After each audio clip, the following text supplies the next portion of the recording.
নিজের হরকতের সাথে। তাহলে কাপলাম পেশ লামলাম জের কি হলো? হামজা পেশ হামজার উপর পেশ অথবা জবর অথবা জের থাকলে আলিফের উপরে আলিফটা কি হয়ে যা?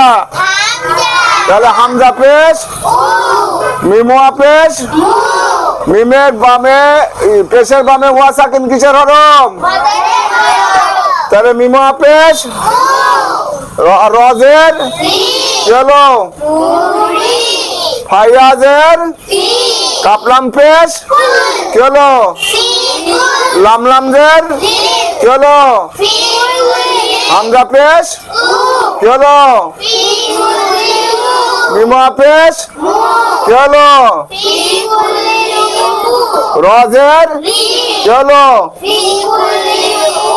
এবার সবাই একসাথে বলো ফি কুল্লিল উমুরি ফি কুল্লিল উমুরি ফি কুল্লিল উমুরি ফি কুল্লিল